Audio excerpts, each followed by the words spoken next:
Good day mga agaw, isang mapagpalang araw na po sa inyo lahat.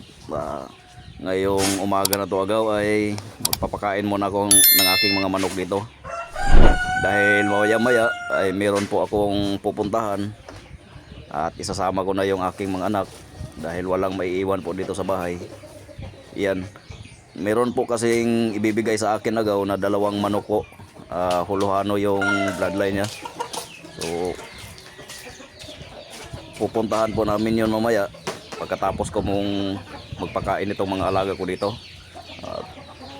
Yung mga anak ko naman ay tapos na rin pong mag-agahan. At pagkatapos po nitong pagpapakain ko sa aking manok, saka na kami lalakad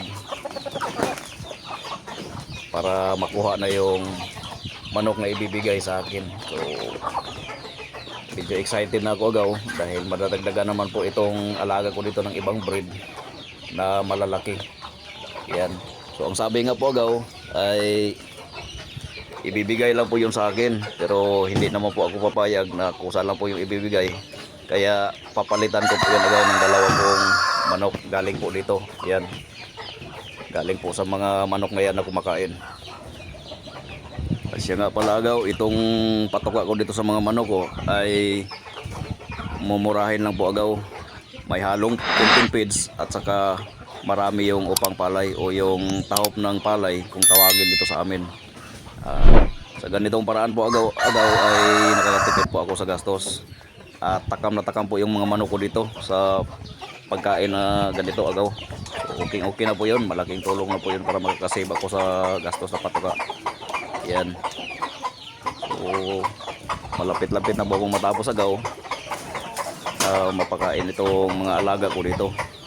At maya maya ay siyempre manghuhuli na ko ng dalawang manok na ipapalit ko doon sa manok na kukunin namin mamaya. Yan.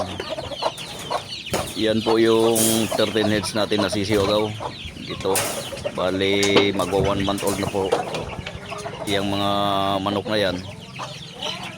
So buti na lang po ay mura lang itong pagkain ko para sa kanila, kaya hindi na po ako masyadong napagastos.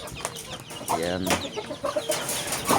So yan namang mga breeder ko dyan agaw. Malaki yung tandang at malaki din po yung dalawang inahin.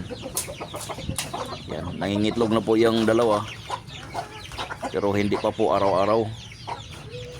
So okay lang, at least nakakalikom ako ng konting itlog, lalong-lalong na pang ulam namin sa araw-araw. Yan po yung basilan agaw, inilipat ko na dyan sa kabilang kulungan. Sinama ko yung dalawang RIR at saka yung dalawang puting manok. At yan po ay palagi na pong kinakastahan yung 4 na manok na yan. At sa punto namang ito agaw ay manghuhuli na ko ng manok. Bali dalawa po yung ipapalit ko sa dalawang manok na kukunin ko doon. Yan.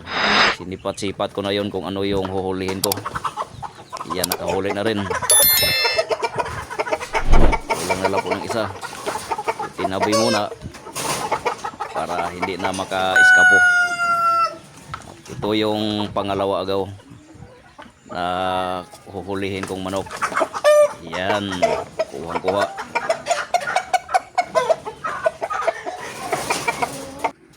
Ito na po yung dalawang nahuli kong manok agaw. Yan, medyo may kalakihan na rin po. At pwedeng-pwede na po ito sa tinola, sa adobo. Yan, masarap po yan agaw. Crossbreed po yan, hindi po yan pure. At sa ngayon naman agaw ay tinatalian ko na yung paa ng manok. Dahil hindi po kami nakabili ng buyot na paglalagyan namin dito, kaya tali-tali lang muna para hindi makatakas. Baka along the way ay makakalipad at makawala, sayang po. Yan. So konting biyahe lang agaw ay malapit na rin kaming makarating. At yan. So sa wakas agaw ay andito na kami sa, malapit na kami sa bahay ng tiyahe ng mga bata ko. Yan. So yan yung bunso agaw, yung nakablo, at saka yung eldest ko yung nakapula. Yung isang anak ko ay andito sa likuran ko. dala-dala yung manok. Yan, so malapit na kami agaw. Malawak po yung taniman dito agaw, pero hindi po sa amin to. Iba po yung may-ari niyan. Konting lakad lang, medyo pasulod yung kanilang bahay. So sa wakas agaw ay andito na kami. So papasok na kami sa loob para makita ko na yung manok Kasulod pa na dulong. dadalhin namin pa uwi sa bahay. Yan. Asa? Excited na tayo agaw.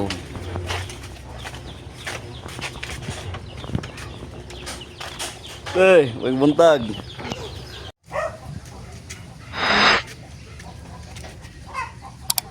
Ito yung swap agaw. 3 months old.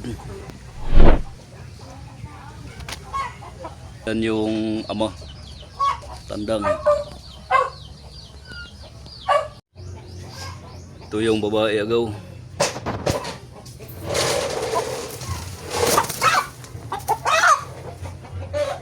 Yan.